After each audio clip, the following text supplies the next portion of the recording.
Hello, everybody, and welcome back to Bomber Banter. It is team selection night, round 11, Dreamtime game against Richmond. How are we all doing? Is everybody over the game from the weekend, the 91-point loss? Have any more thoughts been percolating for you? I've been thinking about it. The more and more I've been thinking about it, the more I'm oscillating between, we're a bottom six side and, it's bound to happen. But then I'm also like, it's not good enough because how many more good sides do we have in our near future? Does this just mean it's going to be happening again and again and again? Our next couple of months of footy is terrifying, to say the least, after tomorrow night. So I feel, I've kind of oscillated between acceptance and fear for the future, to be quite honest. Some interesting team selections, I have to admit, if I'm being completely honest. Probably the first for the year that's really seemed overly odd for me on both sides. I think we could probably ask if the Tigers are trying to out-tank us, because I'm not sure is that how highly they regard us, that they are resting or managing Nankervis, who's their captain and one of their most prolific players this year. I personally think he's had a really good year. So I am baffled by that. Before we go through the changes, I will pop the link to jump on the chat and join me into the chat now. You may have seen on socials that the first two new people who jump on tonight will get a Bomber cookie pack from Something About Cake. So if there's a good night to make your debut, it is tonight. Trust me, it's not that scary. I know it feels scary and it is for the first time, but I think anybody who's jumped on will attest to the fact that it's just need to rip that Band-Aid off the first time. Okay, let's go through the changes. In for Essendon is Angus Clark, who we will discuss for his debut. Jade Gresham, Matt Guelphy. Out for us goes Dylan Shield, who we will also discuss, Sard Al-Hawley and Archer Day-Wicks. In for Richmond, Campbell Gray, Samson Ryan and Morris Frioli. And out, Noah Bolter, Tom Lynch and Toby Nankervis. Firstly, on Angus Clark, I am absolutely stoked to see him get a game. I quietly think that he will be the best of the bunch. What I'm told is that from people inside the club that and before the trade period, that he was absolutely highly rated. He is so composed with the football. Obviously, we've only seen from VFL, level pressure. So we'll be seeing what it's like when it's AFL listed players type of pressure. He's really fast. He loves to run. He won't jerk, running up and down the wing, kind of in the Xavier Dersma mold in terms of his ability to do that. He's got an exceptional tank. Will run all day, not stop. And to be honest, has a pretty good footy IQ for an 18-year-old.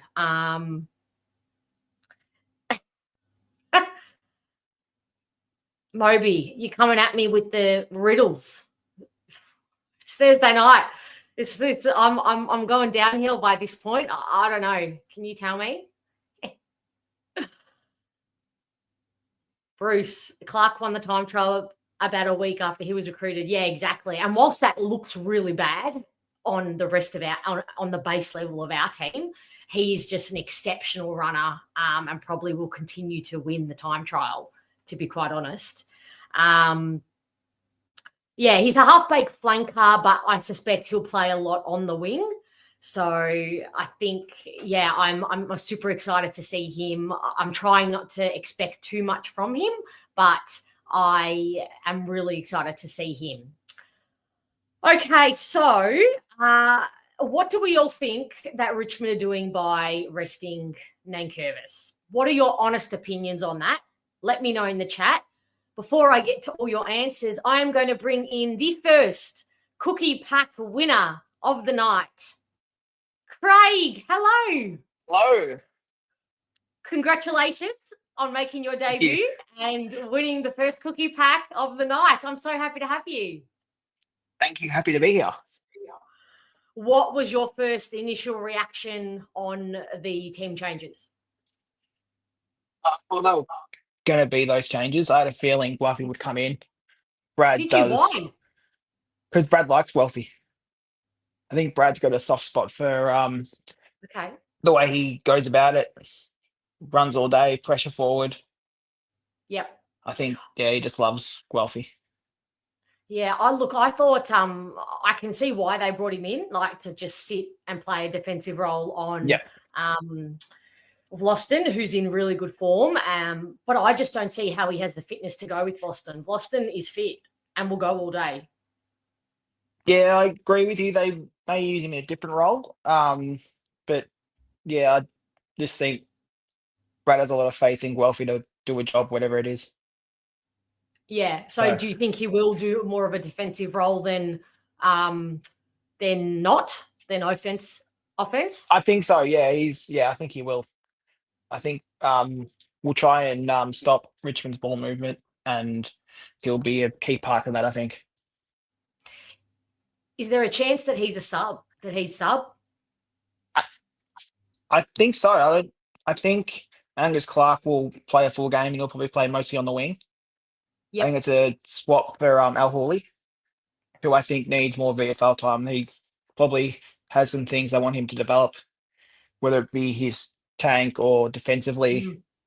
So putting him back in the VFL, giving him a few games in there, and hopefully he'll come back a better player. So that wasn't a shock to you? No. Being subbed out early last week at halftime, whenever it was, I think that was a sign. True. And he hasn't played much full games this year anyway. He came in as the sub when it was his fasting week, and then he's been sort of one game played a full game, the rest have been like either sub or back in the VFL. So he probably needs a clear run at it before he comes back in. Yeah, and I think Scooter was the one who pointed out that at least now the VFL have 5 games in a row. Yes. So that is, thank Lord. I mean, I can't believe we're heralding the fact that the second competition we have 5 games in a row. Wow, like, it's just utterly ridiculous. But here we are.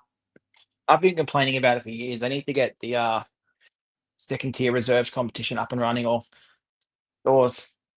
something. It's just shocking that we have bye after bye, and then 2 or 3 games and another bye, and then But why is it like that? Why can't it not just follow the same structure as the AFL? Because there's not enough teams? That, and I think I have no idea. No, people who know more than me probably have an idea, but no. I'd love to ask Brad that question because he would know. Anyone in the chat, if you know why the VFL is like that, please tell us, because obviously there's less teams. I do know that, but why do we have to keep? Yeah, I don't get it. Someone tell us. Well, there's a bye that coincides. There's a bye that coincides with Gather Round, so that's fair. But then, there's 3 byes within the VFL season for all clubs. That just I just don't see how. Yeah, I don't see how. I mean, I think there's a fair case for the clubs to take it into their own hands and create their own, because the AFL is just a shit show at the moment. They couldn't organise a chook raffle to save their life. So, I think there's so many good club minds at clubs at the moment that they could probably work it out better. A question I have for you and the chat as well is, Dylan Shield dropped, and I'm not sad about it. I'm not mad about it. I where does this leave him? No, I'm not sure. Was he dropped or was he rested?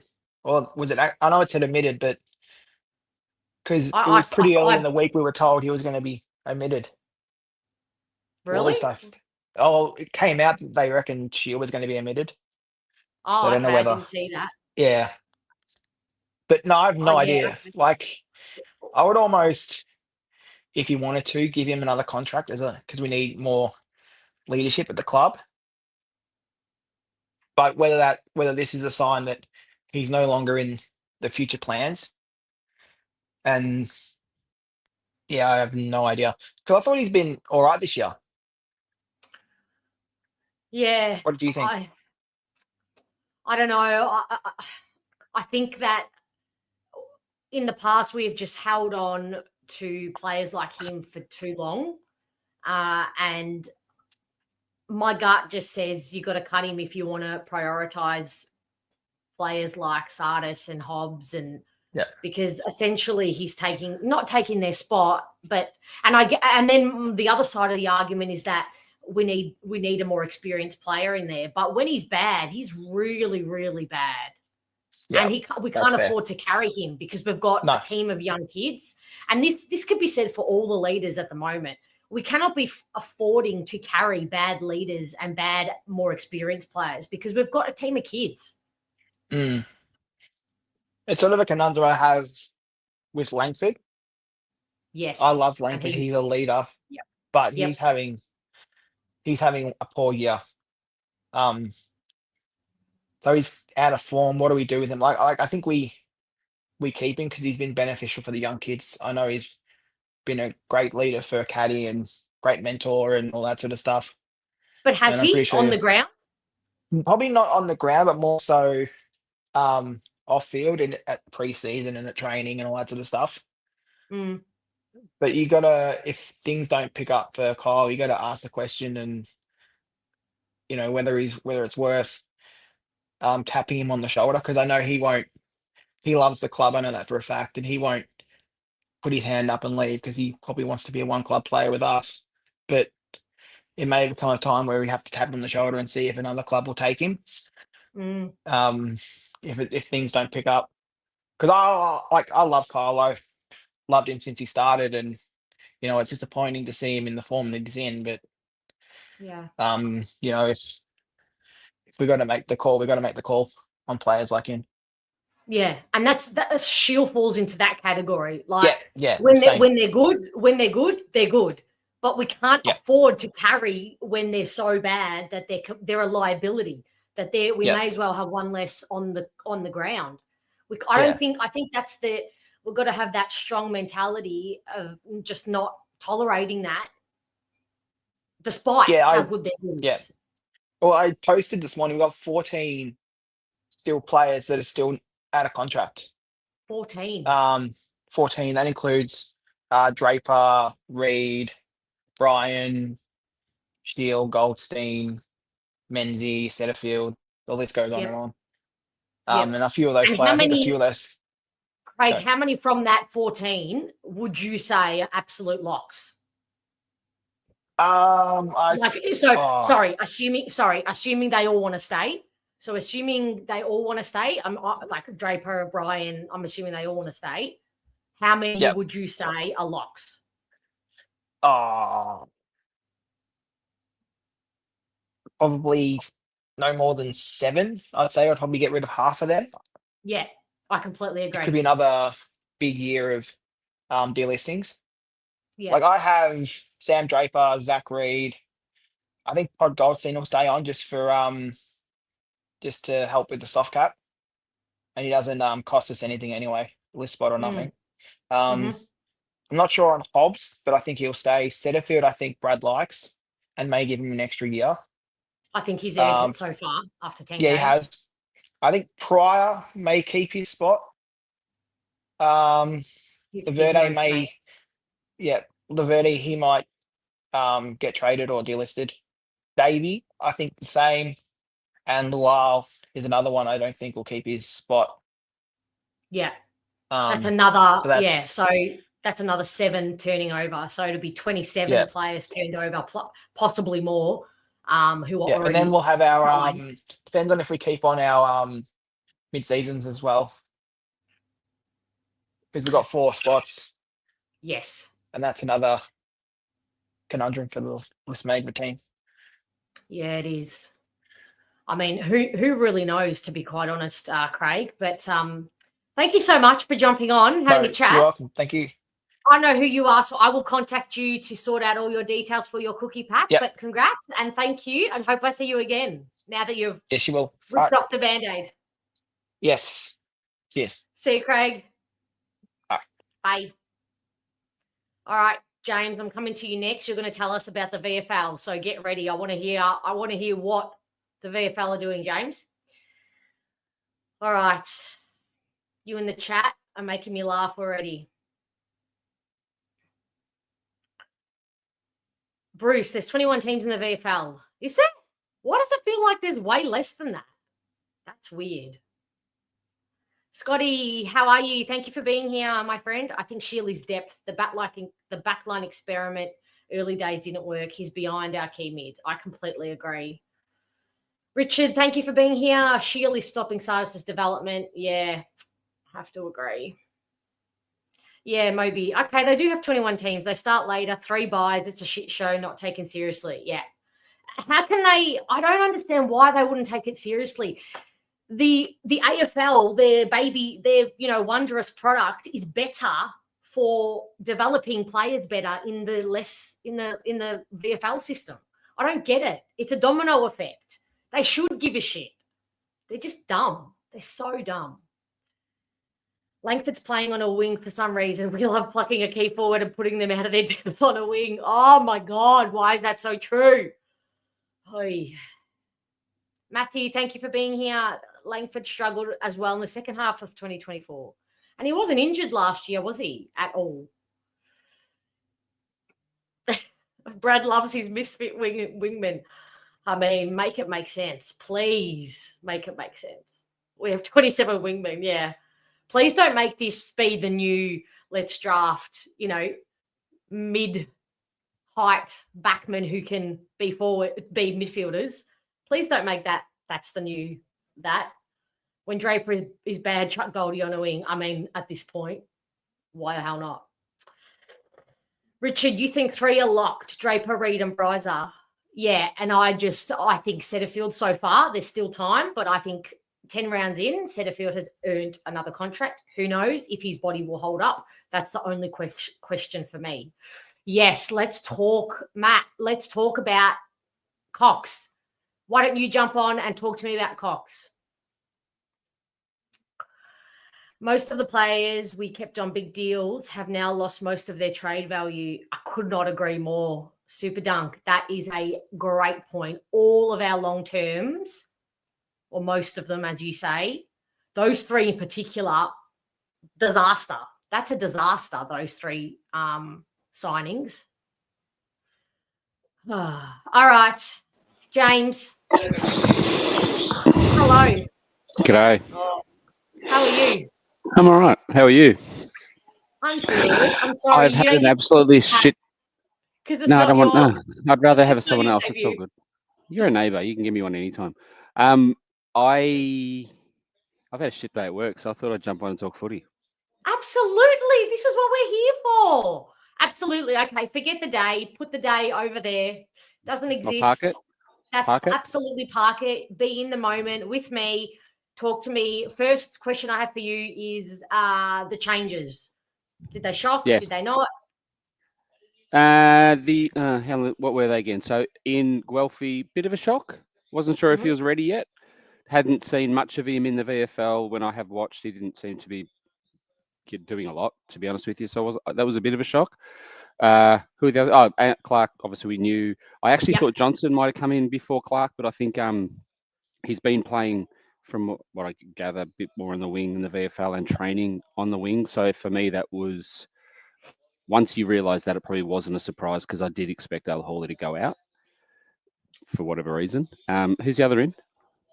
The other in is Gresham. No, that's absolutely not a surprise. Yeah, that's nice. The outs, Al Hurley, not a surprise. Purely, I quite like Al Hurley. I talked about him a bit I was on Everything Essendon's. He talked about what I'd shared with him from the track during the pre-season. I quite like Al Hurley, but for me, there's one of two things that's happening with Al Hurley, based on the fact that he's been subbed so often and that he was subbed so early when we were getting smacked last week. Either he's not quite fit enough for AFL, and they're getting games into him and utilising the sub to get experience and to learn, or there's something he's not doing that they really want him to do, and the best place to do that is the VFL. It's one of those two. I don't think it's anything. My personal view, it can't be anything other than those two. Rap for Clark to come in. There's a lot to like about this kid. I love the fact that he's just a hard-working country kid. He's good size. He's 190 odd, so he's a really good size. Runs, beautiful user of the ball. 188. Yep. Yeah, so I like him. So yeah, Shield wasn't a surprise either, to be honest with you. I think Shield has never ever contributed as a sub. In 2 years, every time he's a sub, he just does nothing when he comes back on. I think if he's not named in the starting lineup and he's played, he just needs to go back to the VFL. I was talking to someone today on Twitter, and people, so many people talk about, why is Sardis not getting a go, and why is this person not getting a go, and we're not giving these kids enough an opportunity. Why are we playing Shield? All of these things, and I get it, but it's a balancing act for the coaching group for me at the moment, because they've got a strategy of when they think they should be able to challenge. They're going to the draft. They're trying to improve the list. The only two players on the list, in my opinion, who will definitely not be there at that point purely because of age, is Shield and Goldstein. They're the only two really old players we have on the list. The next oldest is Merritt, who's a very young 29. I think the rest are 27. When they're planning on really challenging, they'll be 30 odd. So Shield will be. I don't see any reason to play Shield right now unless he's starting in the midfield and playing to his strengths. Otherwise, play someone else. So, I mean, I think it's a no-brainer to not offer him another contract. Do you agree with that? I think it will depend on. Look, at this stage, I'd say no, I agree with you, but it's going to depend on. I reckon they've got their fingers in the pie of about 15 different strategies they're going to take in the off-season. It'll depend on what lands with what the remaining list looks like for what changes they'll make. I don't expect him to be on the list next year, but it just depends what they do. So, for example, if, let's say hypothetically, worst case, Hobbs and Sardis are traded. I'm not saying they will, but if they are, I expect Setterfield to get another contract as well, because he adds a point of difference to our midfield and balances it really well.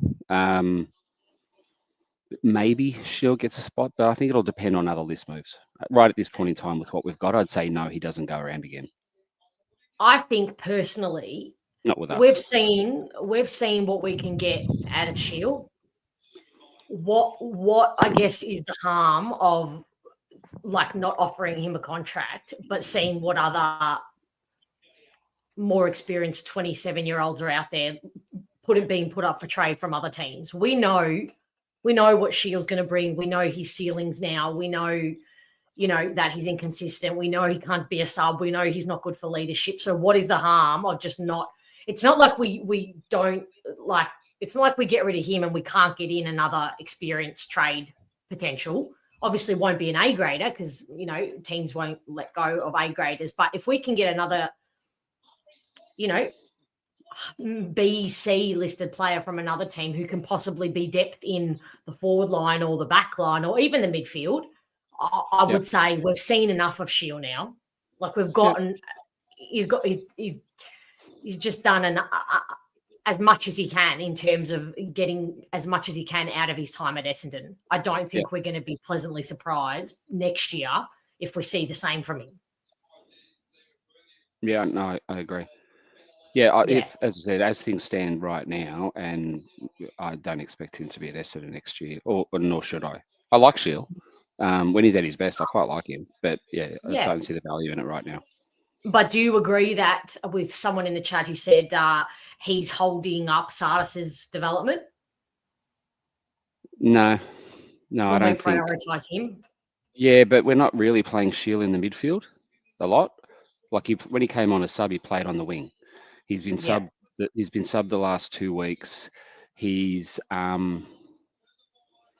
can't remember, So but I don't think tell he's me played a this: lot in central midfield, if we're and that's playing, where Sardis is. so if we're playing, tell me this: if we're playing midfielders on the wing, if we're playing forwards in Langford and co on the wing, why not just keep Al Hooley in the team and rotate Clark, Al Hooley, and Dersma as the 3 wingmen? Like, why keep the midfield at that 5 number or higher, and you just plonk them on the wing when their strength is not wing? Like, I wouldn't have. I don't see the reason in not playing rotating 3 wingers. Yeah, well, they try to, but whether they're the right choices, I don't know. Like, we know Dersman never starts a quarter on the wing. He always starts every single quarter on the bench because when he comes on, he doesn't want to go off and reckons that contributes to his injury. So Roberts often starts on his wing, and then when Dersma comes on, he goes back. I think Langford started on a wing last week. So why wouldn't we have our wingers on the wing and then just the third one rotating with them? And worst case scenario, Al Hooley can go to the back line. Like, to me, Pryor is not like Jackson Pryor is not setting the world alight. You could argue that he's playing just as well as Al Hooley was. Why not just drop Pryor and put Al Hooley in the back line and see if he can do anything back there and drive some run? Maybe he's got a bit more height on Al Hooley. I don't know. I just don't see the purpose in keeping a player in Jackson Pryor who I don't see is bringing much other than structure. And not but that is important though. So Price struggled early, but I think with most of the back line, I mean, let's say Saturday night was an aberration, and I think there was everything went wrong Saturday night. Yeah. But before Saturday night, all season gradually the backline unit have all gradually improved together. Reid, Mackay, McGrath, Pryor, even Redmond to a lesser extent, they've all been improving as a group. And I think the reason they don't want to change the back line too much, and if they have, it's just like for like. Ridley goes out, they bring Hayes in. Hayes goes out, they bring Laverty in. They like playing the 3 defenders because that's the long-term view. That's whether that's right or wrong, that's their coach's view. And I think they like they just want to get games into the back line as a group, and someone comes in for that to play that specific role. And that's what a lot of the best teams do. They have a strategy. They're not a strategy. So they play as a collective, and it's someone goes out, someone goes into that role, and the stability is still there. And that's what they're trying to build. So for me, that's the reason they wouldn't do that. They like. It talks about playing with flexibility and players playing different roles, but they really are trying to bed down a backline system and structure and get games into them as a group to play together, which they haven't had. Ridley's Rightly or wrongly, that's my view. Sorry? Ridley's really fucked it for us. I know that's so harsh because he got injured, but my God, it would have been so helpful. It would have been so helpful to have him. I'm not saying that he would have, changed the result on Saturday night, but just for that, as you say, that consistency and building, going along to building that chemistry with that back core 6. Yeah. And he's so important to the structure. They build it around him. He is. And you look at the back line, and this is something I was thinking about. We've never had that type of a system in the past where guys can someone goes out, someone just comes in and plays that role, and it's kind of seamless, and they contribute, do the role. We've always struggled with that. Lewis Hayes comes in straight into Ridley's role. He looked really at home. He looked really comfortable. Shame he went down. But that's the start of thing. We're starting the green shoots start to see someone like that comes in. They contribute. They know the role. The rest of the back 6 is still stable and playing their role. So I don't know. That's just what I think they're doing. But I might be way off. But that's just no. I mean, I think it's fair. That's what I see. Yeah, I mean, I think it's a really fair assumption. I just, yeah, I don't know. I'm just thinking towards the future as well, like Pryor being out of contract. Like if they have no intention of giving him a contract or they're waiting and seeing on him, I want to see if Al Hooley can play the Adam Sard role back there and give us a bit more run off half back. Because currently I still don't like. That's probably why I'm suggesting it, because I don't like, whilst I know they're trying to get a consistent back line and get chemistry together, I don't like that there's not a player that doesn't run, that can't generate some speed and run and carry from the back line. If Andy McGrath is locking down on a specific small forward or medium forward, that's not even his strength to do. He tries to do it, but it's not his strength to even generate a lot of speed and break lines. And I think that's where Al Hooley. I don't agree with that fully. I can see where you're coming from, but I don't fully agree. This is my favorite topic, though. I know you're a big Andy McGrath fan, but I just think that's something we lack in that department. We totally do, which is why and I feel for Andy McGrath, because he's the only one doing it. That's right, exactly. And personally, I don't think he should be have to be the one doing it, is because I don't think he's incredible at it. But if he had someone else helping him do it, perhaps he would be better. But I'm saying if he's relegated to a small forward, he should be right now. He's trying to do this. He's trying to shut down a small forward. He's trying to generate run. He's trying to be a leader. And I just don't. He's trying to be everything. I don't think he's being helped by the fact that Pryor is not that player. I get someone said in the Moby, you said in the chat, he's Pryor's a role player. Great. I love that, but I just don't think for structure and balance for our team and how we need to try and start playing, and that urge to go backwards and sideways. Yeah, I think he slots right into that backwards and sideways ball. We already have Mackay who does that, and a couple of others. I don't think it's good for our balance. I think we need a smaller Al Hooley type back there to help. We get a Bailey Dale. Can we get Bailey Dale? Can we? Yeah, I'd take Bailey Dale. He's the sort of player that I'd love to see in our back line. Would you? Just a cheeky 50 posies, player? I don't care about the 50 posies, but just the run, hard running, and also his ball use out of the back line. So something to think about, and I can't remember who I spoke about this with, McGrath, and I am a bit of a McGrath defender, unashamedly. I get frustrated too, don't get me wrong, but I think he gets a really unfair deal. If you reflect back to the Sydney game, if you think about some of the goals that started and were created by his run out of the back line, and what was interesting in that game is, for the first time this year, I saw people running with him. People running to make space, to maximize his run and carry. So many times this year, he's trying to create run and no one's moving. And then he gets into trouble because he's got nowhere to go. And then on Sunday, that Sydney game, there was some times where Redmond, they were all running together, and then he was linking with Setterfield, and there was a few goals that came off McGrath's run. That's the sort of stuff that, if he's got the right system around him, we'll see him become a better player as well when he's got more help. Yeah, but at the moment, you're right. At the moment, he's trying to lock down the best defender. He's the one doing all the running, trying to be the leader, and he does that amazingly well off field, particularly. But I just see this team. They'll get better collectively over the next few years. This year's for me, for the back line, I think we can only carry one of Redmond or Pryor. Yeah, I can see that. They are both doing the same thing. They are both, when one's better, one's bad, and when the other's better, the other's bad.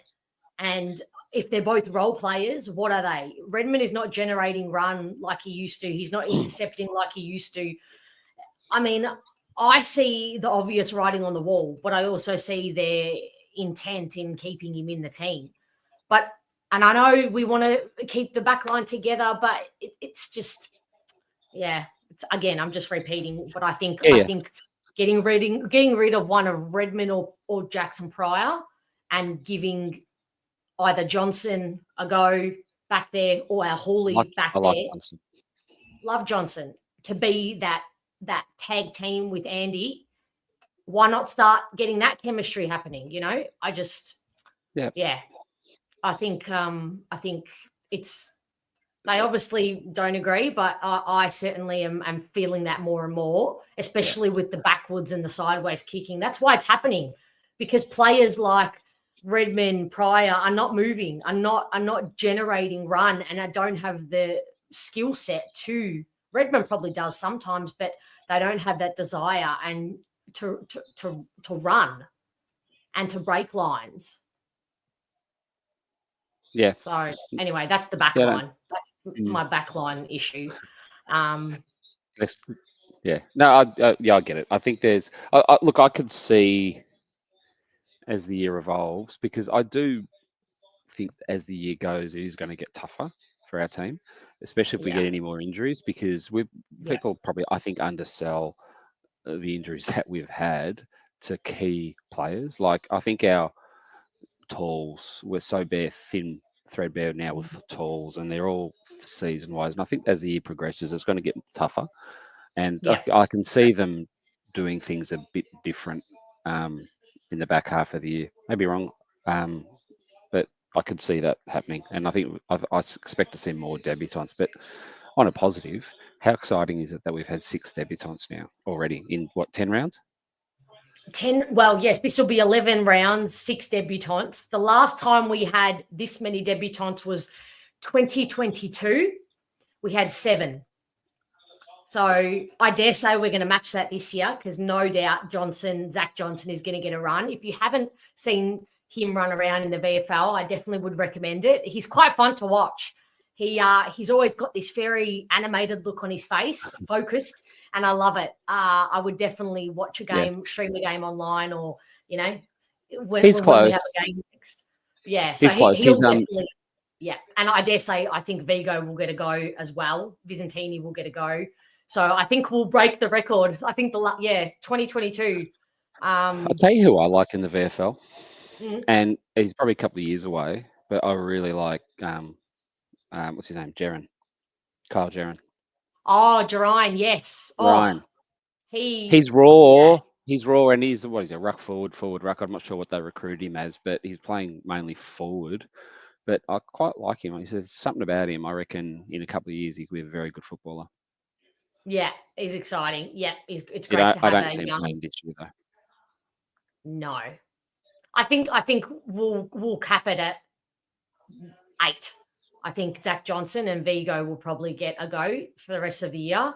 And please have mercy and not make us have to bring in a very young Gerrine, or I think we'll be laid bare. Like, I don't even think. Somebody actually pointed out that if we lose another key defender, who's there? Literally no one. You can't. There is literally not a key defender AFL listed in the VFL. Nah. We're threadbare. No, there's not an AFL. Like, I don't think people understand how dire. I'm seeing on Twitter all these people saying, "Oh, do this and do that," and having meltdowns. But we have nothing. We literally have nothing. I know we're going to pick up some players next Wednesday, and I'm so excited for that. I'm really keen to see what we can get, and it's always good. Change and new blood is always good to get into the club. But I realised someone pointed out to me that we actually play Thursday next week. So if we picked up a ruck on Wednesday night, imagine saying to that ruck, "Hey, you got to play tomorrow night," so we can give Goldie a rest. Can't happen. You have to learn the system. Don't be surprised if there's another debutant that comes out of the mid-season draft.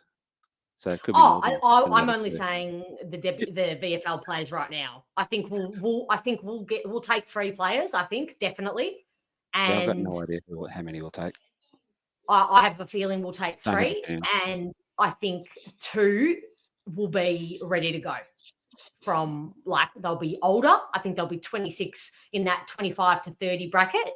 2 of them will, and then we'll take a young as well.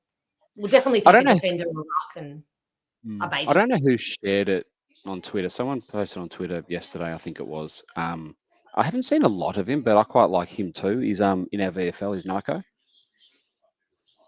Yes. I'd like to see. What's he play? Mid? Scott, you're in the chat, Scotty. I think Scooter, he's playing what? forward at the minute. He looks like someone who could play a small defender though, but like a Mark Johnson type. But I think he's playing Oh, forward. right. Mainly. Okay. I don't know what type of player he is. Little Yeah. nugget. Okay. I don't know. We're very sparse, but that with that comes the opportunity to bring in, Nick Martin or a Sam Durham or an absolute gun. So yeah, We get Moby, I excited agree. for mid-season draft because we've pulled some gems out of it, so we've got an expectation we'll do it again. Yeah. All right. So tell me, where do you think Davey's at? Is this the end? Does this spell the end? The fact that he's not even making the emergency list in a time when we are so bereft of players. Before you answer, Scotty, Nico is midfield, sometimes back, can play numerous roles. Mark Johnson type, exactly like James said. Yeah, well done. Okay. All right. Well, I like he whoever that looks was. tough.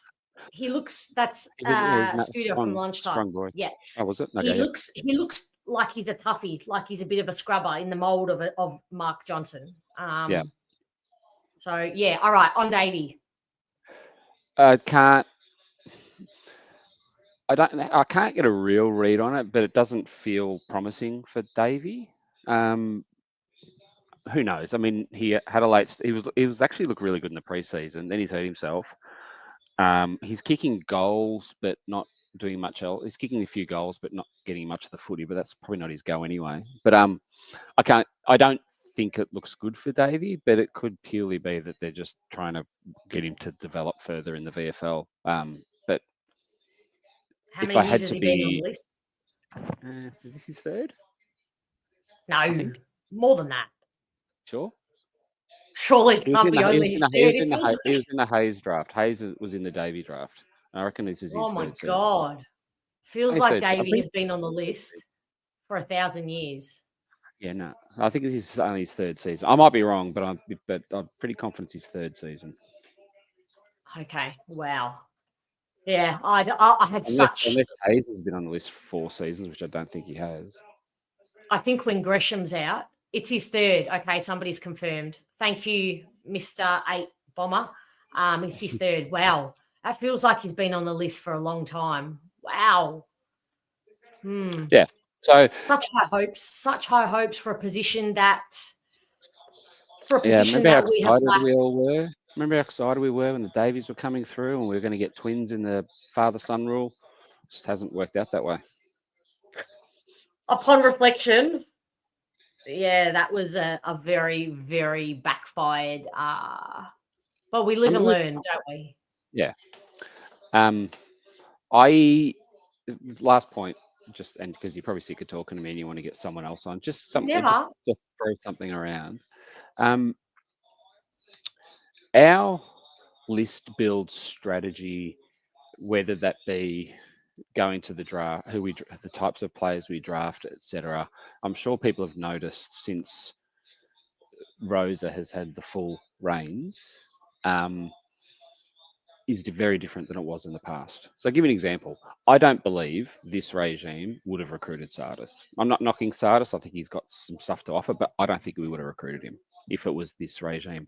I'm going to share this, and maybe I shouldn't, but I was talking to someone who... No, share the scoops. That's why you're here. Yeah, no names, Bomber Banter wants your scoops. Ex-board member who... Just to share, I really want to just share this because it really tells a story about the difference now compared to what it used to be. When we talk about an aligned club, you've got the entire football department on the same page. I'm more excited about that than anything I see on field this year because of what that will bring. And I was talking to an ex-board member who said the previous coaching group would go to say Dodoro and say these are the types of players we want. This is what we need on our list. And he would just go recruit who he wanted. There was no teamwork, alignment, etc. So we never recruited to build a list. That's why we've got an unbalanced list. That's why this group's spent 2 years fixing the unbalanced list, which is why I'm so I am so confident about what's going to be like in a couple of years, because at the moment they're fixing the wrongs of the past. Before, people talk about, oh, Mitchell was able to get him to finals in his third year. You can't compare the two. He's walked in. He was involved in list decisions and game plan decisions a year or two before he took over as coach. But he's also walked back into an incredibly well-run, I hate saying it, but an incredibly well-run club from top to bottom. The reason Brad Scott is the right man for the job at the moment is his job is as much rebuilding our entire football department in conjunction with Vozo, who is such a great acquisition for us. I'm just excited for it because he's building the program.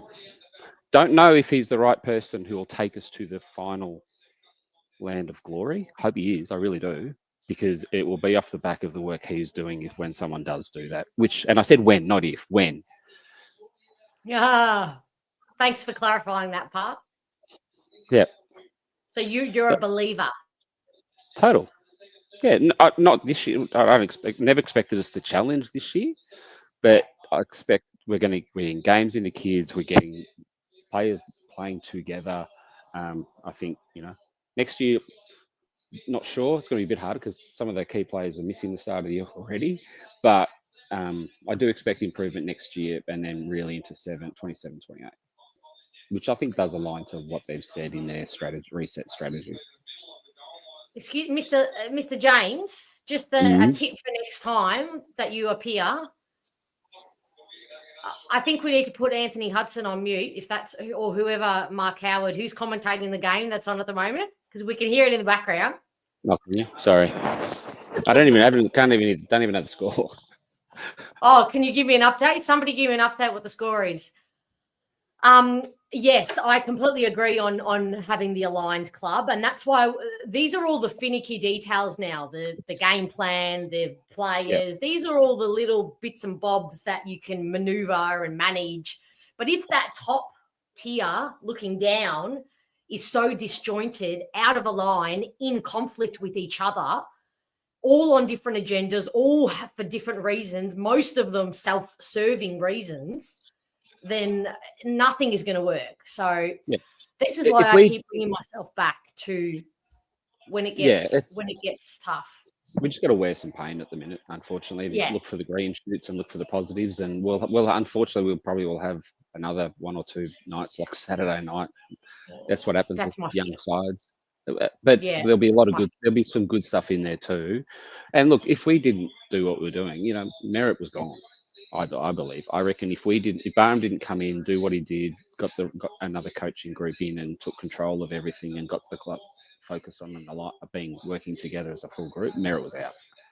He was gone. Yeah, I think a lot of them would have been out.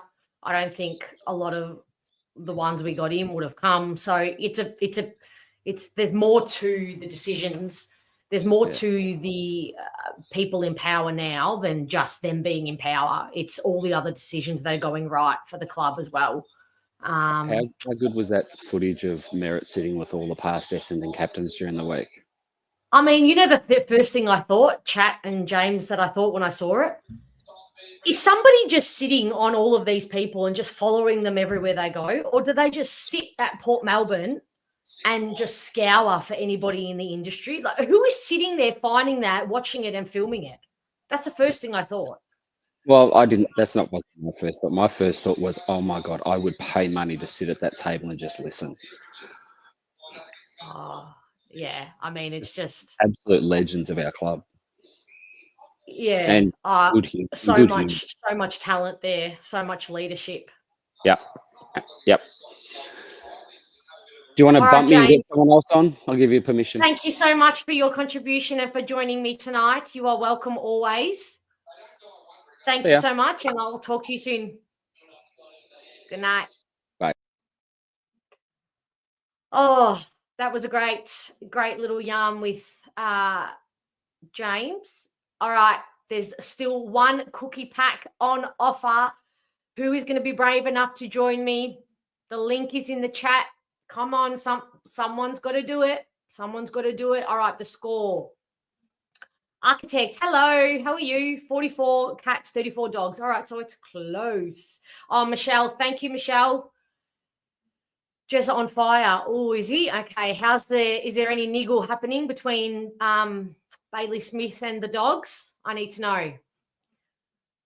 All right, let's chat about what we were chatting about. Okay. That didn't make sense. Let's chat about what we were chatting about. That made sense in my head. I meant what James and I were chatting about. Yes, if anyone doesn't know, mid-season draft is next Wednesday. Felix from Everything Essendon and I will be doing a live next Wednesday night after the draft finishes. So you are all welcome to be here, hang out in the chat, ask questions. Felix is an absolute pro on these things in that space, and he's been doing lots of homework. So he'll have a lot of information for us. So that'll be really, really exciting. Matthew, Cox might be medically retired as well. Yeah. Okay, let's talk about Cox. Somebody come on and talk to me about Cox. It's getting concerning now, and I think he's probably, and the club are probably thinking that because he's only had 2 games back in the VFL and he's having concussion symptoms again, you just have to, at some point, you've got to put your health first. And I'm fearful that he's just going to be that unfortunate player. I mean, look what's going on with, Jeremy McGovern at the moment. That's really, if he has to retire for, concussion problems, that would be a really sad way to end his career. He's been an absolute champion. I feel like clubs should get compensation for players retired due to concussions. Yeah, I agree, Chris. I think the way that it's going now, where players are having to go to a medical board to get reassessed under the AFL guidelines because the AFL are scared of lawsuits, I think they have to provide compensation. I mean, it might just mean that what is it at the moment? Is it just he goes on the long-term injury list? But then what if that happens after the mid-season draft and we can't actually put him on the long-term injury or not long-term, like final injury list? You're right, though. Something has to change. Vince, thank you for being here again. I appreciate you. Paris still has value, in my opinion. Langford and Renman, not so fruitful. I tell you what, Langford and Renman not doing themselves any favours. I still need to see if Parrish can come back and get back to the height that he was before I make my assessment on that. Super Dunk, don't forget, said it's in the same age as McGrath. People talk about him like he's to the same vintage as Shield. You're right. Maybe because he's got a more mature face. I don't know, possibly. Or has he done just old man injuries? I don't know. Yeah, it's true. I think you're right, definitely. Fair enough, Matt. Thank you. No worries. You've got to put the 5-year-old to bed. That takes precedence. No probs. Al Hooley is a gun, but he's raw. Need to temper immediate expectations. He'll be in the best 22 in 2 or 3 years, though. Yeah, no, I completely understand, and I'm all for letting kids and players develop in the VFL. I put my hand up and say that. It's not so much getting him in, like I'm in a hurry to get him in. It's more that what is somebody else providing that Al Hooley wouldn't? Is Jackson Pryor giving us as much as what Al Hooley would? It's more that argument for me.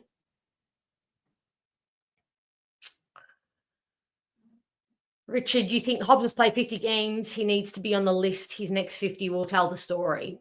But he falls into that category for mine. Do we hold on to too many players because of their potential? Oh, I know. Don't just be kind to me. This week has been huge in terms of the stuff I do with my other time. It has been a very busy week with my other business, and I was a bit muddled up was a bit behind on doing all my graphics and thumbnails, and clearly was in a rush when I did that. Apologies for it's been annoying me since the start, and don't worry, my OCD is not coping with it at all. 7 years of disappointment from Shield, time to move on. The only question is, did they get him to 100 games? How many more do we need to get him to 100 games, Moby? How many is he on?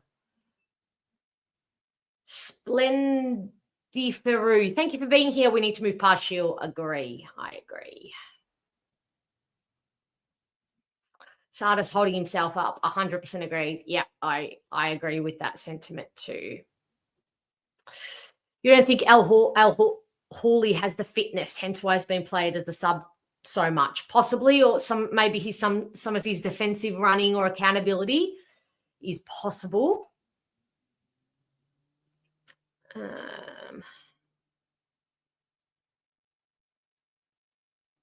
Yeah, Richard, you think Davey, Shield, Laverty, Lual, Goldie, and possibly Menzies will not be at the club next year? Yeah, I think it's a great. Maybe who are you talking about here? I don't know who outlet who you know who. I don't know who's our Voldemort. Anybody? John, thank you for being here, John.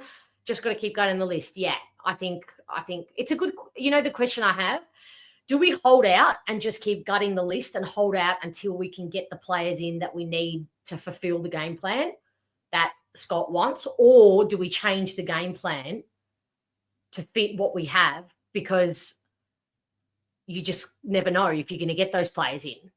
What do you think is the better way to go? Laverty is the redheaded stepchild down back. We have a redheaded back there, but he's not the one. Craig, see if Adelaide want Redmond. I reckon they'd still take him, but they wouldn't pay they wouldn't have paid anything because it was a free agent, but I don't reckon they'll be eager to pay much for him. Scotty, agree. You know, the only thing I would say is Johnson needs some development on his defence. Hayes out injured, little delay, maybe on setback of 6. Yeah, 100%. I think that's why we're seeing Clark come in before Johnson. He's got a little bit more development to do in that area, but he is looking promising. Hey, Ed, how are you? Hope you're well. Just wait until mid-season draft, probably 3 or more forward debutants to come. Yeah, absolutely. So if we had 7 in 2022, and let's say all 3 that we take, all 4 that we take in the mid-season, plus Vigo, Clark, Johnson, that's another 6 to our 6 now. That's 12 that we could possibly have by the end of this year. That is a lot. Surely that breaks. If anybody can be bothered, if anybody would find this fun, I would love to know, like, how does that compare to other clubs? So probably most likely would be the Kangaroos, West Coast in recent times. Chris, you think it's too late? We should have blood youth from round 1. Oh, yeah. As I've said in previous lives, you can't throw all the ducklings out because they will drown. You like Nguyen? Yes, he got an injury, didn't he? I saw he's on the injury list for 6 weeks or something. That's a shame.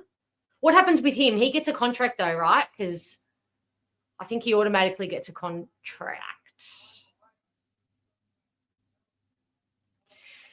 Jerine tracking really well. Yeah, each time I've watched the VFL, he looks far from it at the start of the year. And I know it's only been how many games have they actually played? 4 out of 10 weeks. He's looked better and better. So that's really good. Yeah. Mid-season draft shopping next week. Yes, bring it on. Absolutely excited. Yeah.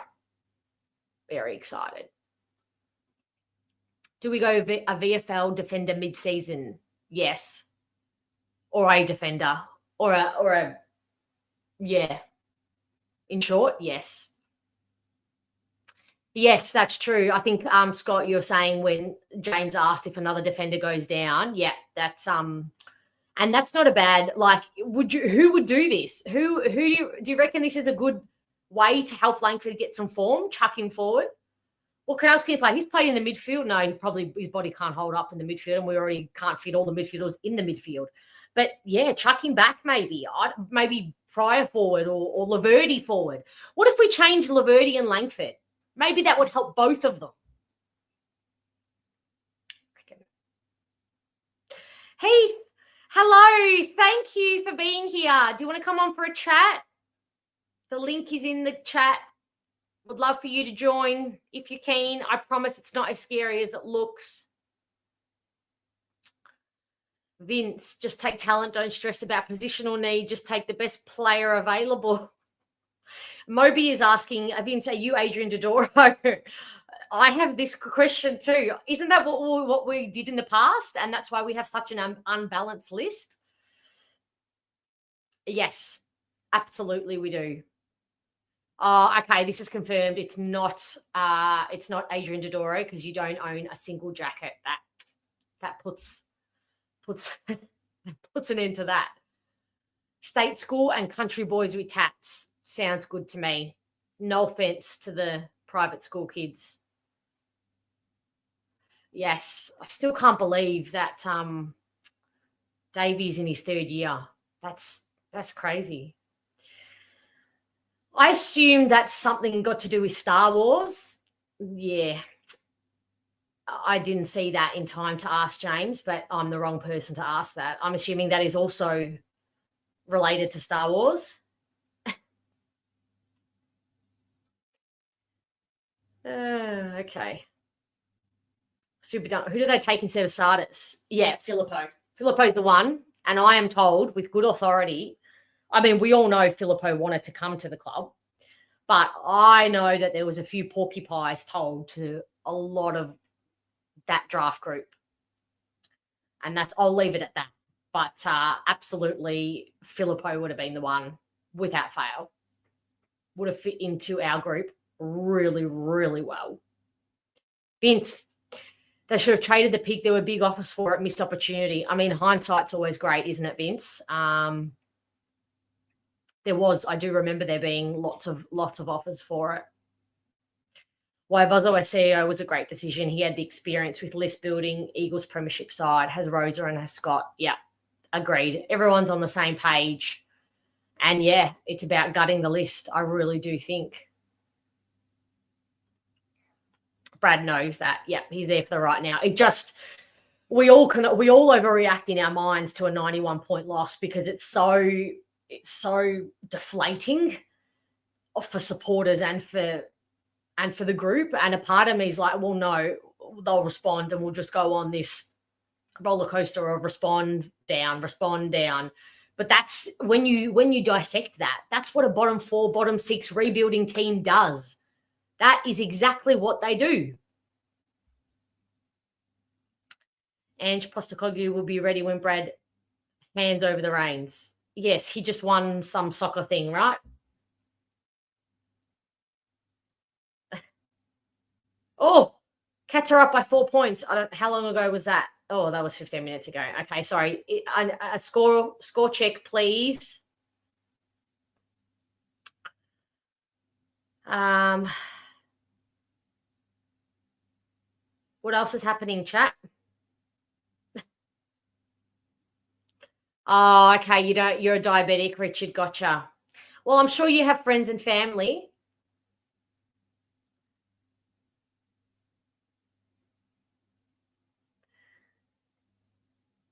Yes, Chris, let's go back to the Cox chat. Someone jump on and let's chat about Cox. I'd love to join, but the kids are trying to go to sleep inside. It's bucking down rain outside. Next time I can talk freely. Yeah, I'll hold you to that, Vince. No problems at all. Where are you that it's bucketing? Can't be in Melbourne or Victoria. I don't think it's bucketing here. Paul, looking forward to Felix. He's a champ. He is an absolute champ. He is a favourite and he is so good at what he does. Wednesday night, if you missed it, we're thinking about 8:30. So we'll be here and you can ask questions in the chat and we'll put all the questions to Felix and let him do most of the talking other than when we're asking him questions about who we recruit. I think, as I said, there'll be at least 3, so there will be some stuff to chat through.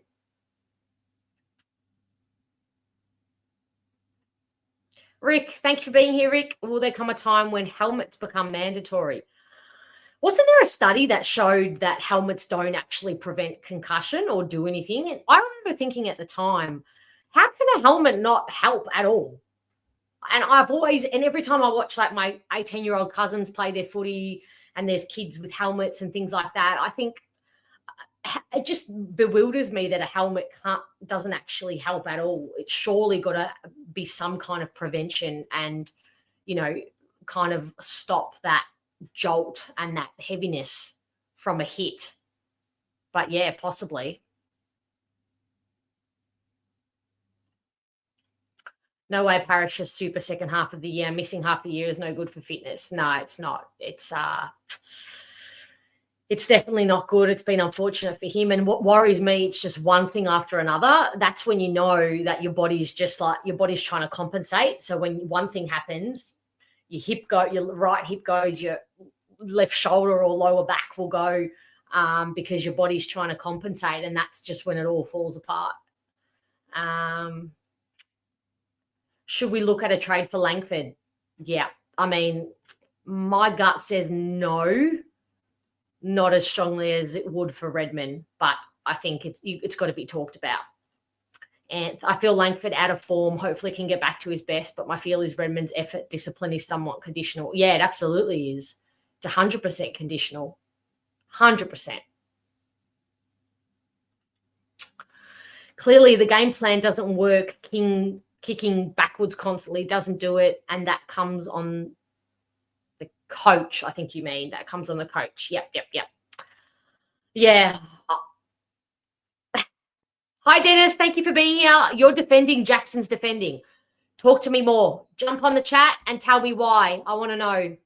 Either jump on and have a chat on screen with me or jump in the chat. Tell me why. Mount a case. I can be swayed. Definitely. I can be swayed.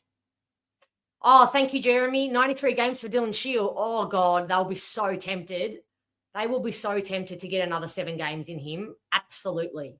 Oh, thank you, Richard. Newen is there till 2026. Yep. Okay, great. Oh, geez. I mean, bloody Geelong Stadium there. It's such a fortress there. They really is it GWS who always beat them down there. We need to really study their games. Also, players could potentially give less regard to personal safety as well as that of other players wearing helmets if they think that it provides protection from concussion. Oh, this is in regards to the helmet. Yes. I mean, possibly. Hey, Scott, how are you? Can't hear you. Is he on mute?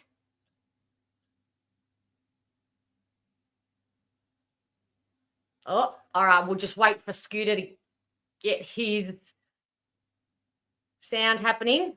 When I went for my walk today to grab a coffee, I was listening to the lunchtime catch-up podcast. It was a nice little debate between Grant and Scott. So that was good. I think it was healthy. It's healthy discussion. Chris, yes, in the works, my friend, in the works. So definitely in the hopefully near future.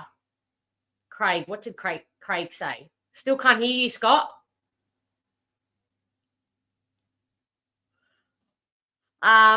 It's in the inertia and the brain movement in the skull. So are you saying that are you saying the helmets help or they don't help?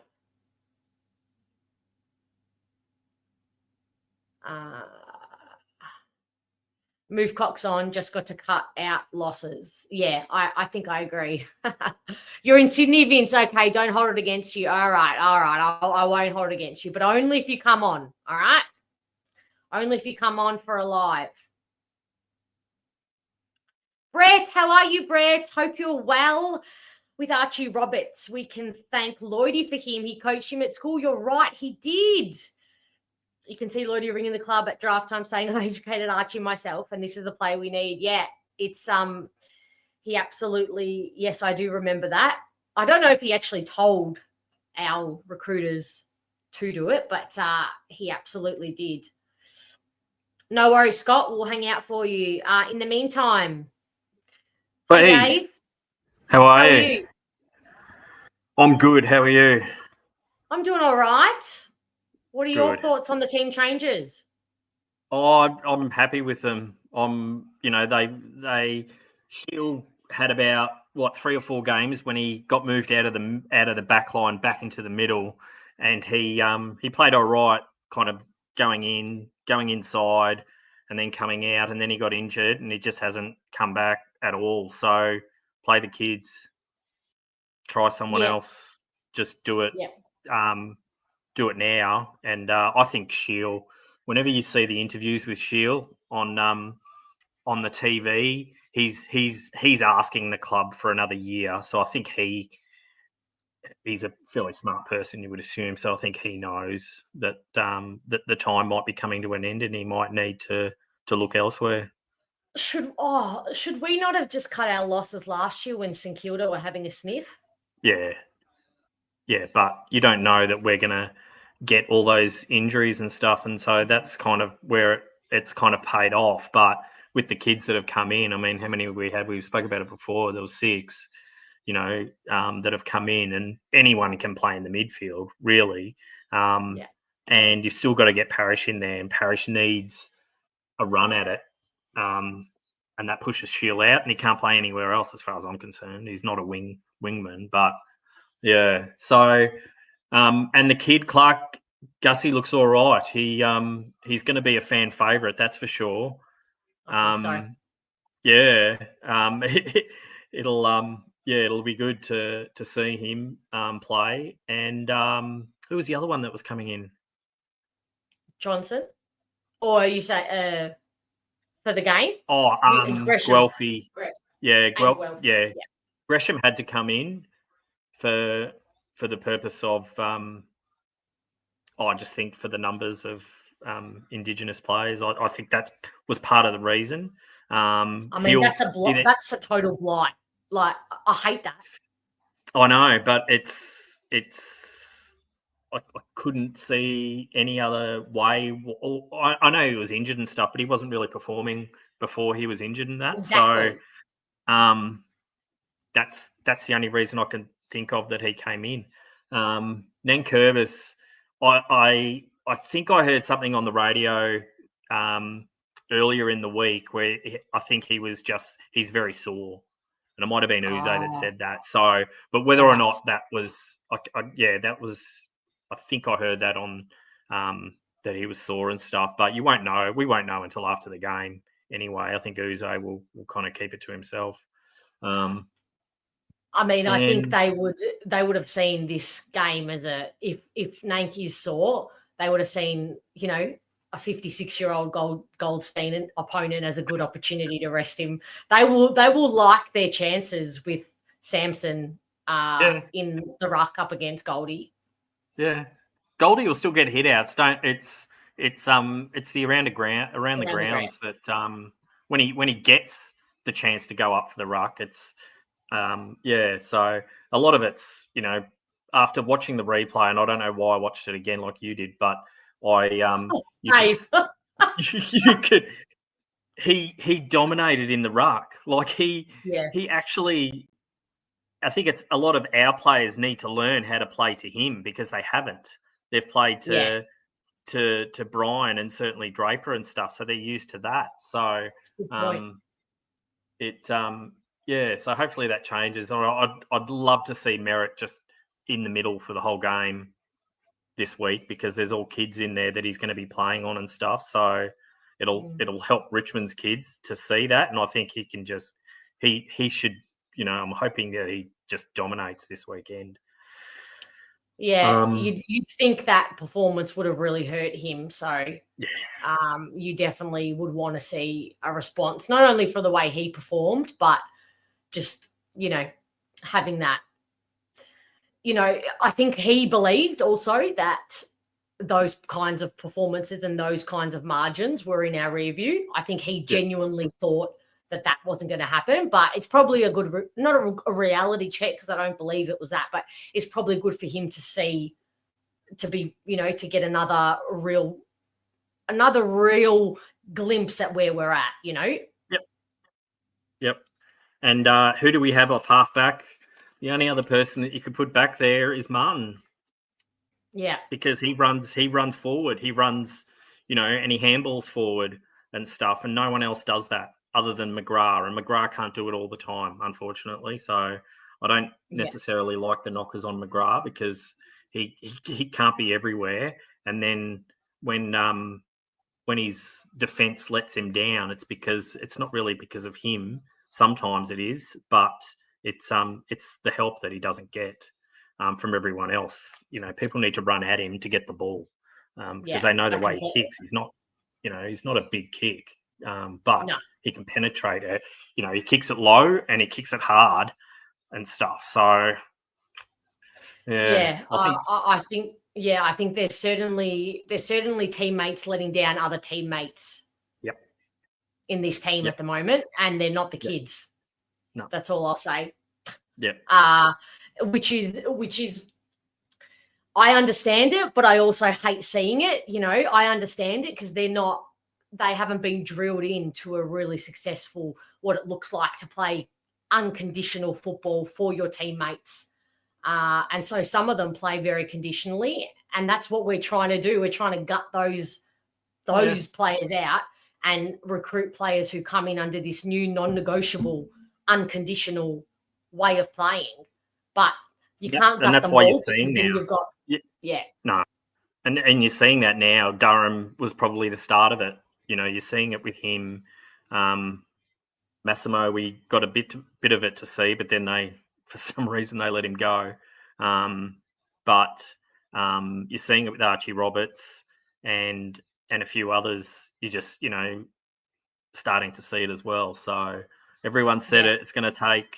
What was someone did it might have been Craig actually who put it up there because they were saying about Ange Postecoglou, saying, I knew it was going to be a winner in my second year, and he put up on, Brad Scott he knew it was going to be a winner in his fifth year. So, probably close to it. We're in year 3, and it's going to be a big list turnover. I think about 5 or 6 will be lucky. And if Craig, as Craig said, if there's 14 on there, at least half, not including any mid-season. And if by the end of the year we've blooded 12 debutants, well, that's which it's looking very likely that's going to way to go because it's not like we have players injured who are coming back. We have 4 season-ending injuries. Yeah. So it's not like potentially Ridley and Parrish might come back at some stage, but other than that, they're the two ones that we need back. You need Parrish in there playing well, and it's going to take him. I mean, it's probably going to take him about 3 or 4 weeks to even get to some sort of match fitness. And by then, the amount of abuse that Parrish will have copped online from everyone just because he's not doing what we expect him to do. But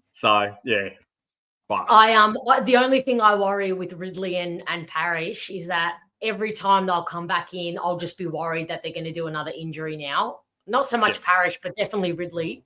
I'm looking at him with that glaze now, that every time I watch him, is he just going to fall back into, is he going to be out next week, or is he going to turn the corner and pull something?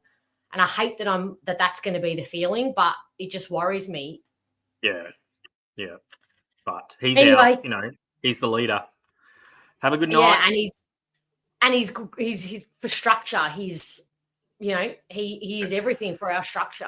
But yes, thank you, Dave. As always, love seeing your face and hearing your contribution.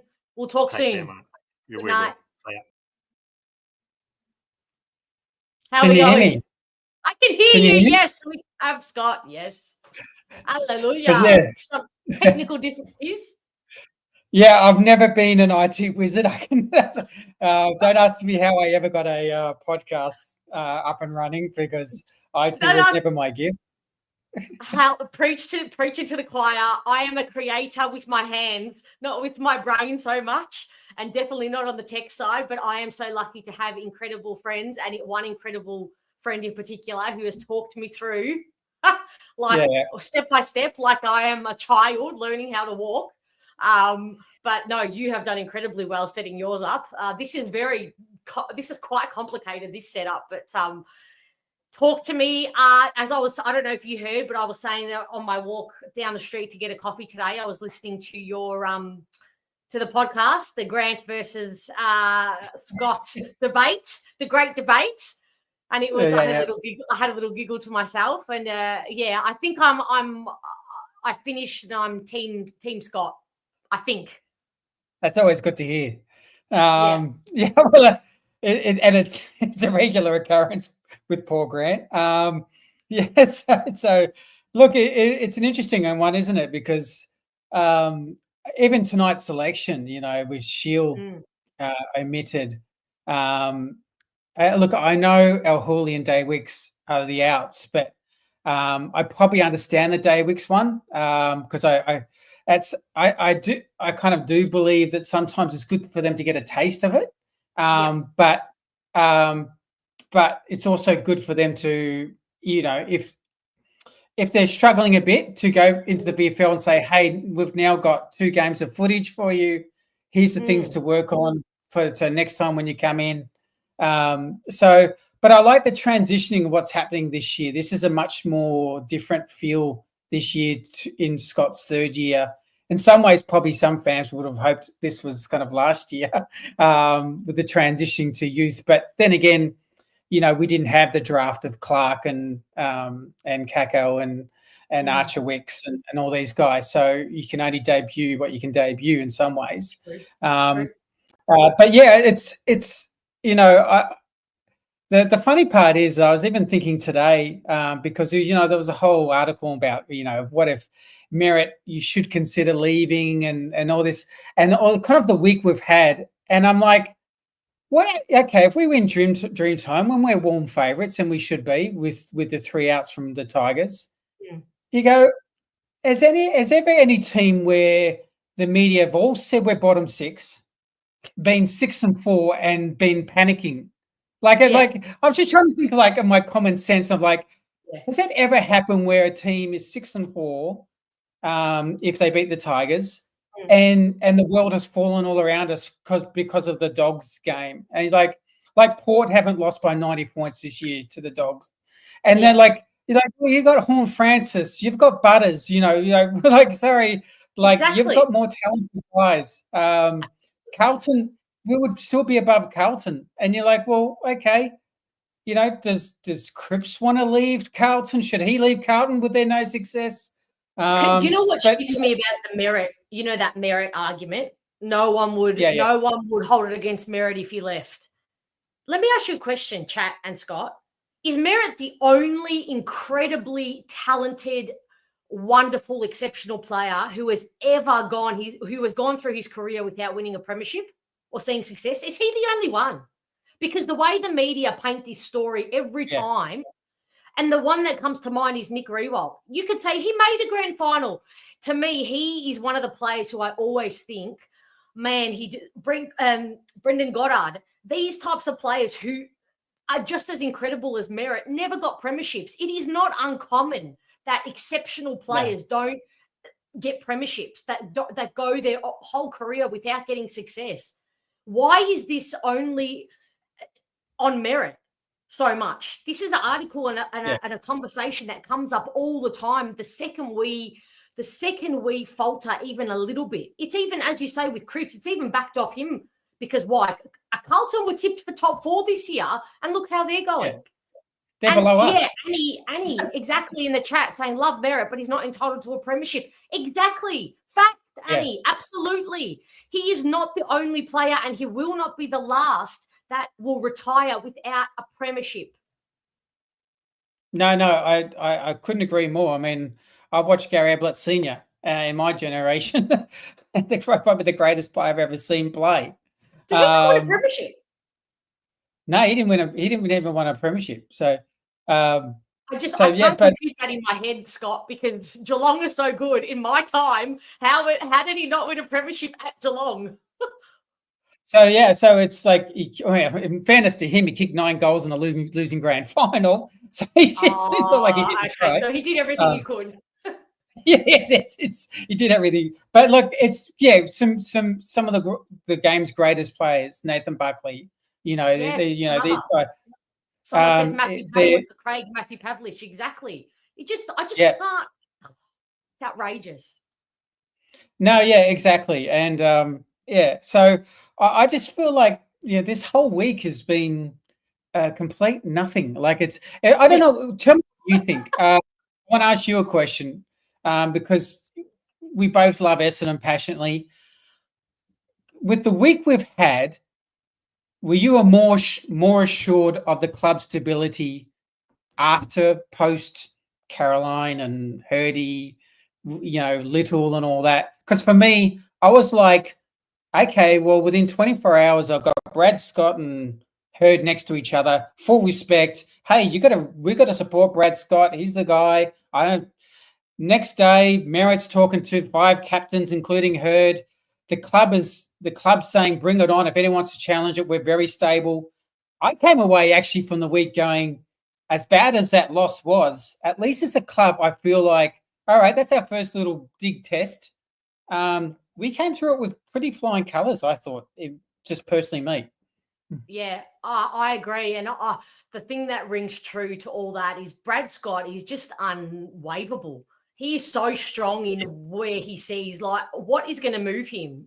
Not much is going to move his focus. He is focused. And Carolyn Wilson, and I think you said it during the week, she is the biggest narcissist who is so self-motivated.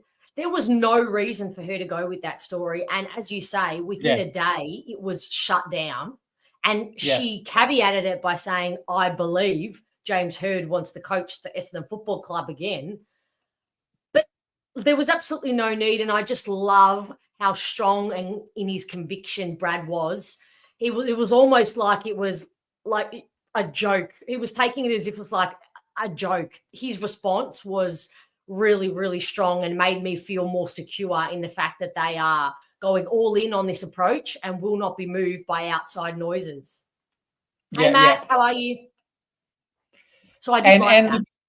Yeah, and in short, like for Caro, I mean, I made the comment, if you're going to say, I believe James Hurd wants to coach, hey, why don't you give him a call?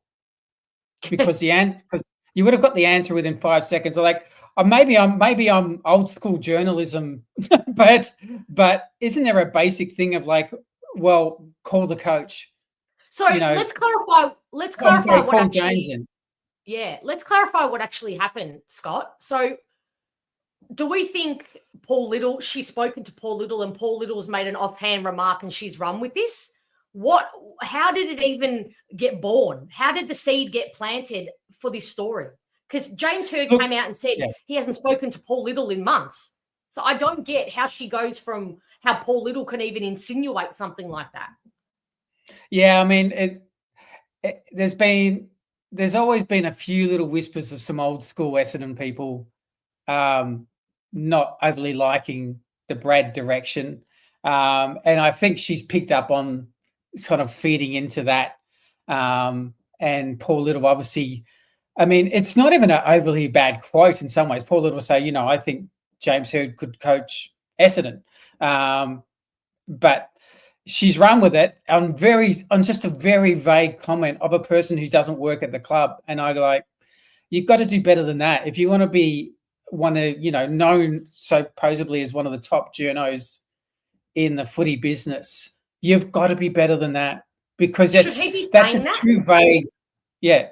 Sorry? Should he be even saying that though? Like, he's been in this game for a long time. No, he shouldn't. Yeah. He probably knows what's going to happen with an offhanded comment like that. Should he be saying that? Look, no, he shouldn't. Like, he should have shut it down and said, at the moment, the president is this, the coach is this, and that's where we are. So no, it shouldn't have. But look, it's. I think most Essendon fans know we're probably coming away from an old political club. Yeah. That for me, I have no problem saying was a boys' club, and whether it be list manager, CEO, and all that, we had to move on from that, and that's why I really like Brad Scott, that part, because he's picked up on it, and I think him and Bozo understand that fully, and putting things in place, putting much better standards in place. The question will be really at the end of Scott's tenure is, have you worked on a system for the club and other players on field in a gel? And I think it's fair for fans to go, I'm still unsure whether that's going to happen.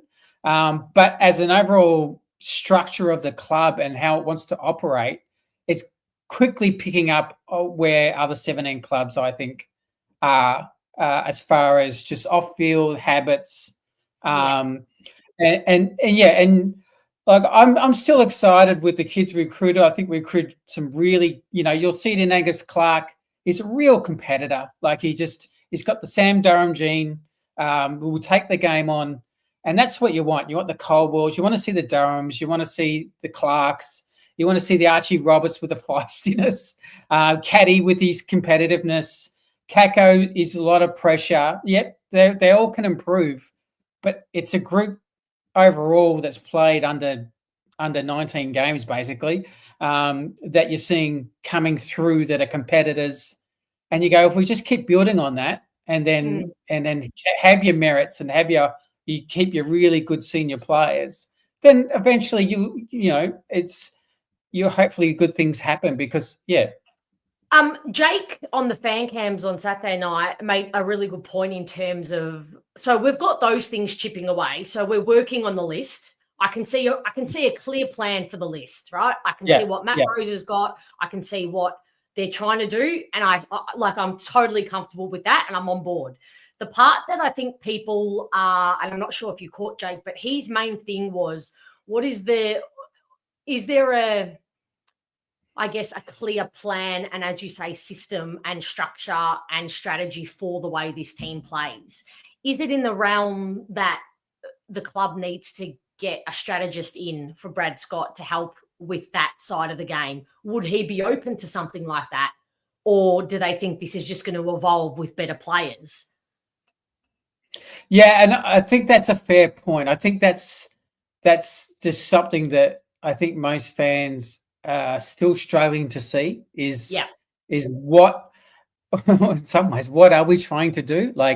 Because it feels like the uncontested footy, slow uncontested footy, is not appealing to the eye at all. And the forwards coming up so high. So I that's how I critique games. I have to critique it because I go, well, I don't understand what's going on. As much as I like Scott in another area, I'm still concerned. And he may have to assess, to be blunt, where his assistants are at. Is it an area of a line coach not getting the message across, or how is that? How can we keep upskilling how we teach? Because in some ways, David Rath was going to come in a little bit and talk strategy and all that sort of stuff. So I'm kind of curious about how they think that's all going, because at the moment he gets more plaudits from kicking skill techniques to some of our players, rather than the overall, what I thought we got him in for was overall strategy. So I think there's an area where, yes, we need to mature more, definitely, because look, as much as we've been compared to Hawthorn the last week or two, Hawthorn got a system pretty quick up in place in a couple of years. So I'll be interested to see, as the year goes on and maybe into mid next year, are we getting an identifiable system? Now, Brad may come back to us both and say, the problem is also I'm transitioning a whole different group through and I've got rid of 20 players in 2 years. And that's not as easy as it sounds, because part of that sync is actually the same guys looking at the same guys. That's right. That's right. So I give him a little bit of grace there and go, it's not, that wouldn't be easy. He would have had a whole idea when Hayes came in. Hey, this is what's going to happen. He goes out with a net. Here's Sam Draper, a ruck when he's going to go wing. How about one marking? He's going to rotate forward. He does his knee. Nick Bryan's going to be the replacement ruck. He's going to get some tap specialists out of him. He does his. So I do kind of go, Ridley's our general at halfback. He's going to be the intercept lead. He goes, okay, Reed, now you're it. So a lot of the plans have been knocked down. The pins have been knocked down by the bowling ball. Definitely. Yeah, I guess even the Caldwell 5-week injury, the Langford 5-week injury, it's just been one of those years. And the argument would be from, the naysayers, well, that happens to all clubs and all clubs have to deal with injuries. And I would say, yeah, they do. But when you're a developing, rebuilding club, the stability on the ground and building that connectivity and learning a new system and learning a new structure is vital. So if 1 or 2 or 3 or 5 go down for the Bulldogs, as you've seen, it doesn't matter because they have had such a stable base that they just fall back on their depth, and they fall back on their culture, they fall back on their system that is always in place no matter what. We don't have that.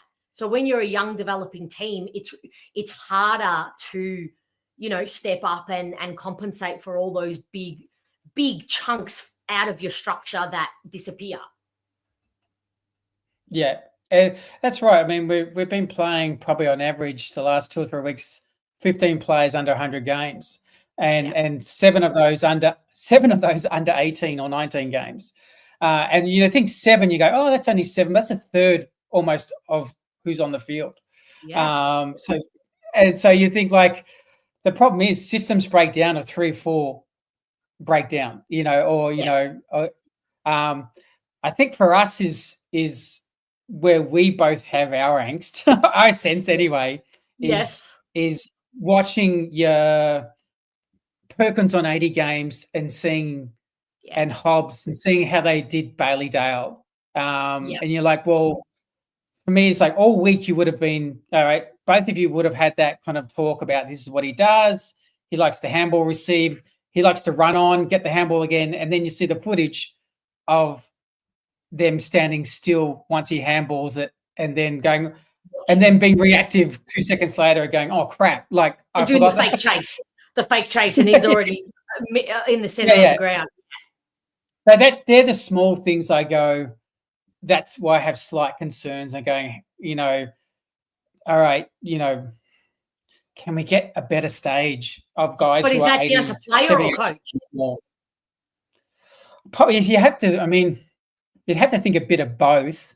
But the player, like I believe Scott when he said we had plans for Bailey Dale, so I believe him because of course we did. Yeah. But they moved 3 players onto him. So he has to work out then is like, why is my message of not getting across where we're so much a ball watching team? Like it drives me insane. Like it's like a real skill not to be a ball watching player all the time because you have to understand your opponent and where that's at. So, I mean, I think I tweeted out today, it will be very interesting to see how they do Nick Vlosten this week because he averages 8 intercept marks. That's why they've rushed Guelphy. Isn't that why they've rushed Guelphy back? Because I see Guelphy's name and I think that's exactly why you've been rushed back because look what Bailey Dale did to us last week. And then I think, well, Guelphy is not match fit at all. He's huffing and puffing, hanging out the back in the VFL looking for the cheapies. Vlosten is fit. He's going to embarrass him. So... you'd want Guelphy to have like the last 2 weeks with the VFL bye to have some big training sessions to try and pick up to speed. But it is it is. I did think that felt like it was a bit rushed.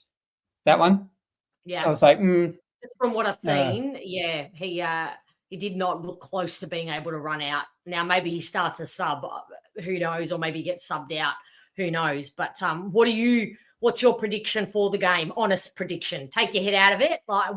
Take all the logic out of it. What do you actually think is going to transpire tomorrow night? I actually think we'll win by about 4 goals. Okay. So I'm looking at the Richmond team, to lose Bolter, who's so crucial for them, because it means it isolates Vlosten. So it puts a lot of weight on him. But really, to lose their ruckman and captain was just a huge blessing for us because he's enormous. He's their Draper in some ways. He's so physical, so beast-like in some ways that to then now throw in a kid. I actually thought, if Vigo was emergency, I would almost be tempted to say, hey, Vigo, because you're playing a like for like. inexperienced Oh my God, ruckman. can you imagine? Can you imagine? That would have been the babyest team ever. Or surely we would I have know. gone in as the babyest team ever if that was the case. I mean, it's not a bad strategy. Obviously, we can't do that because Vigo wasn't an emergency. But I wonder if Scott is thinking, "Damn, if I had known."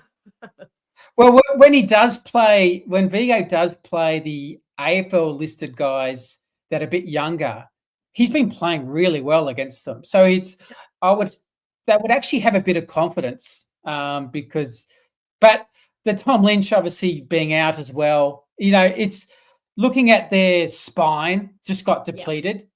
Yeah. You would be, I would be really disappointed if we lost this game because it would mean something really went wrong mentally or attitude-wise because there's enough experience on our side.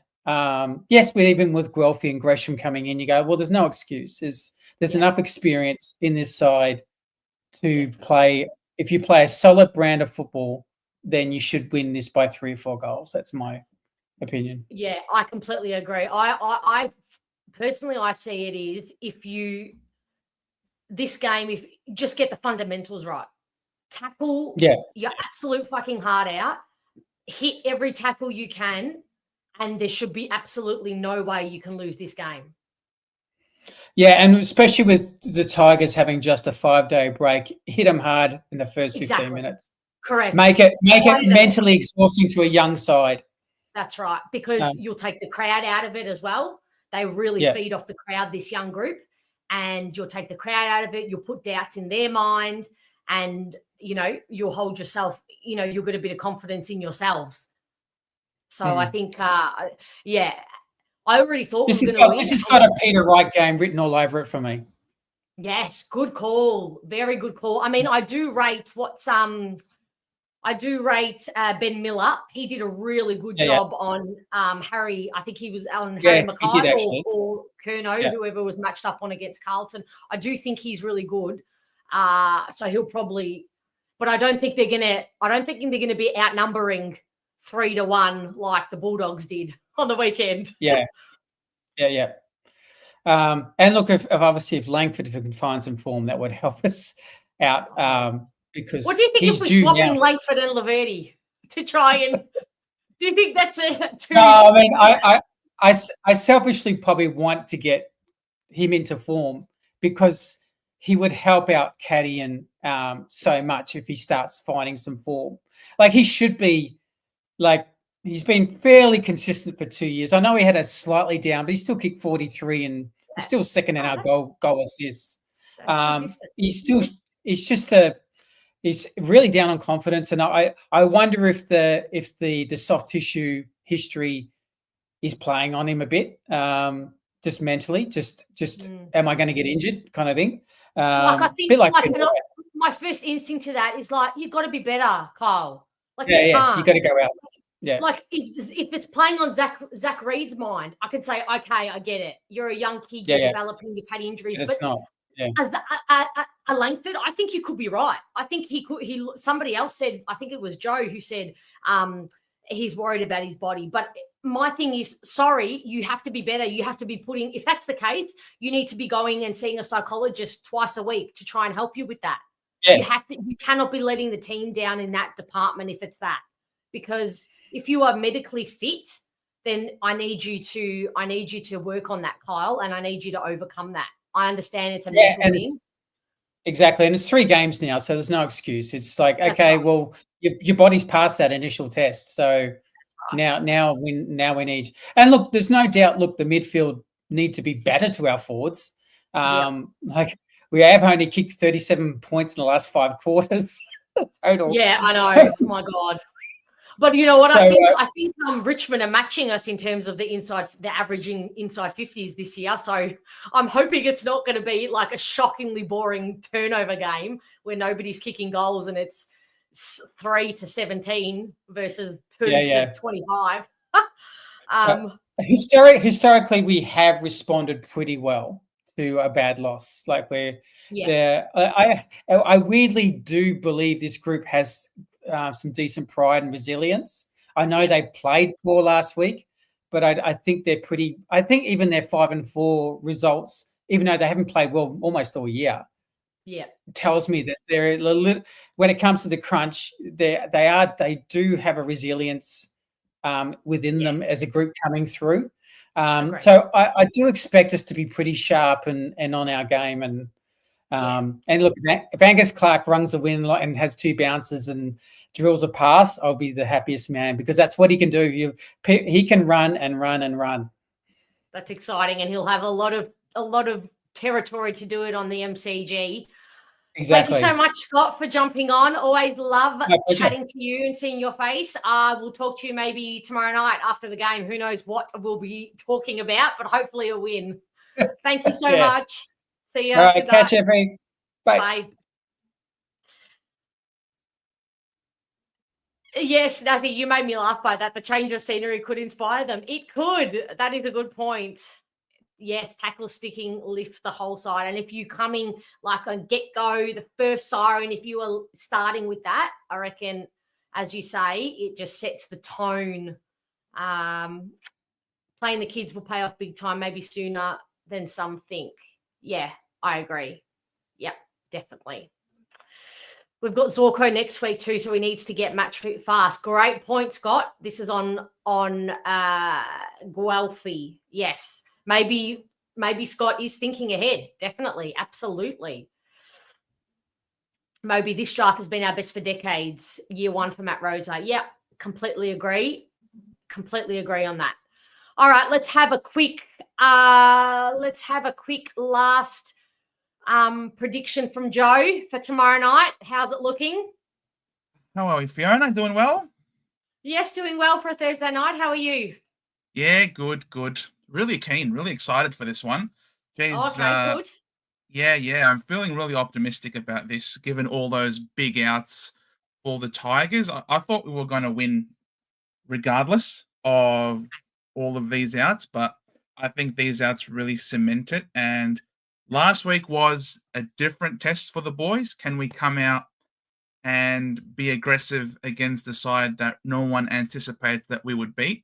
This one's going to be, can we come out aggressive against the side that we absolutely should be beating? So I don't want to say the word learnings, because I'm pretty sure we're all sick to death of hearing that word, but we as a fan base, and I think as a club, are trying to learn what this group is made of, and just how far and how hard we can push this side, and what's our ceiling will be with this group. So, I'm keen to see how we come out personally. Yeah, I love that. Is such a good point, Joe. I hadn't thought about that. The flip of expectation from this game to last week has flipped completely.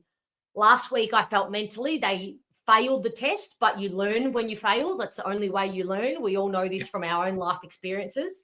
This week, will they stand up to the expectation where they should win? Have we done so far this year? I would say yes. Mm-hmm. In the games we've been expected to win. Yes, absolutely. And, Scotty said it.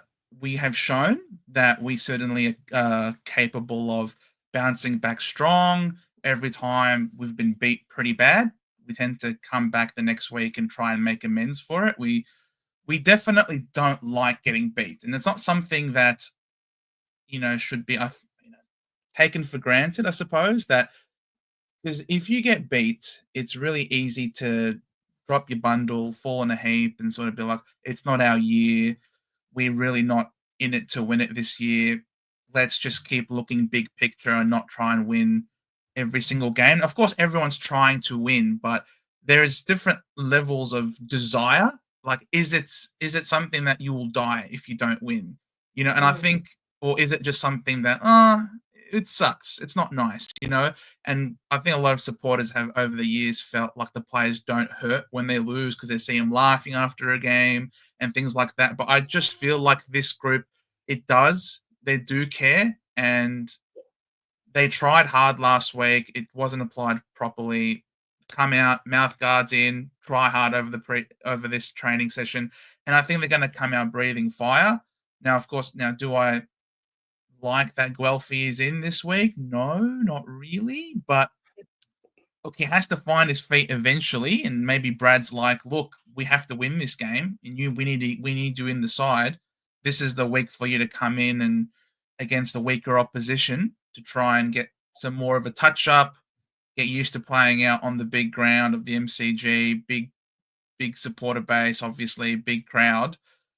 Get him back into it, integrated ASAP. I'd love it if some of that mentality was applied to, someone like a Zach Johnson, for example, who I think would have been great as well. But there is a thing such as being too young too quickly. But geez, the Tigers are going to find out the hard way, too young too quickly with all their outs. We really should have no reason to lose this game. And if we do, then I'm not even going to think about it personally. I'm not even going to think about a potential loss, because if we do, we'll chat about it tomorrow night. It'll be huge. Yeah, exactly. Well, definitely if we lose, and unfortunately, I mean, if we win, it'll be a nice because we won. But I fear that I'll be feeling exactly like, the North Melbourne win or the West Coast win. It will just be it'll feel like a loss, but it was a win, because it's not exceptionally, a team that we, expected to beat this, and they are weak, as you say, they are weakened. Scooter said, as Scooter pointed out, their spine has just gotten weaker. Yeah, I can't even name their more experienced players aside from they've still got Taranto, Hopper, Broad, Vlosten, but outside of that, their forward line are just absolute babies. Oh yeah. Even their kid, like even their back line is pretty young as well. Obviously, if we take Goldstein's career games is obviously, really high and sort of inflates our games average.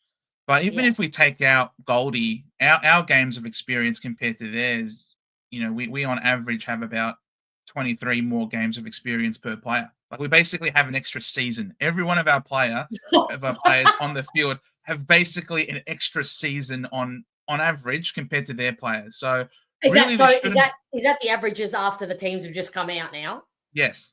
Oh my God. And that's and that was if we take out Goldie. Including Goldie, we're an extra 10 games on top of that. So wow. So we really in terms of averages for the career per player, we really should not be overawed. It really should be a game where the players are told, take it up to them. These kids have spunk, but we need to come out hard, break their spirit, show them that they're playing with big boys. They can't be resting their senior players.